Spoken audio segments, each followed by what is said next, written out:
अस्सलामुअलैकुम। उम्मीद है कि तमाम दोस्त अब खैरोफियत से होंगे। तो आज हम आपको बताएंगे कि सर्दी की वजह से अक्सर छोटे जानवर होते हैं वो बीमार हो जाते हैं या उनको वो कांपते हैं।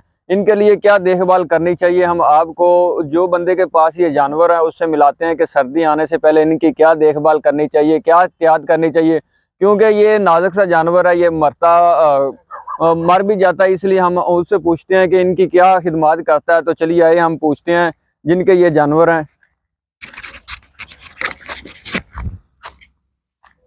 अस्सलाम वालेकुम जी। वालेकुम सलाम रहमतुल्लाह।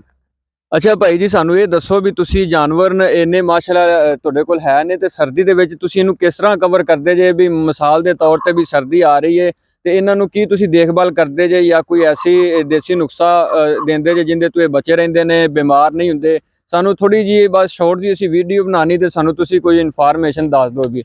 सियाल दे विच इहनू गुड़ देईदा ते सौंफ देईदे ने, वड्डी इलाची देईदे ने ते थल्ले आली उली पाई दी, इन्हां दा कमरा सैट करीदा, अग उग बाली दी है। ते जेड़ा तुसी कह रहे जे सौंफ देने ने ते इन्हू गुड़ वगैरह देना, वो किन्ना कु देना एक जानवर नू या सारे जानवर वास्ते किन्ना कु बनाना, वो तुहानू सानू खोल के तुस दस दो भी। चुंडी होनी चाहिए, एवें स्टाकी हो जावे ज्यादा तो ज्यादा। भी तुसी आंदे जी भी एक स्टाकी एक जानवर नू दित्ती जावे भी ज्यादा ना होवे ते ठीक है। इस तो इलावा तुसी कुछ कहना चाहोगे भी किस तरह इन्हां दी एहतियात करनी चाहिए?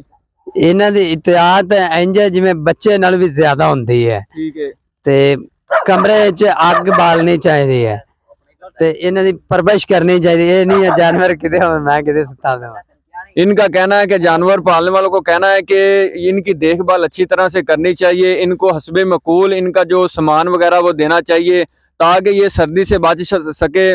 और जो सर्दी में मर जाते हैं या इनको बुखार वगैरह हो जाता है उनसे ये बच सकेंगे। तो उम्मीद करता हूँ कि मेरी ये आज की वीडियो अच्छी लगी है। तो अल्लाह हाफिज़।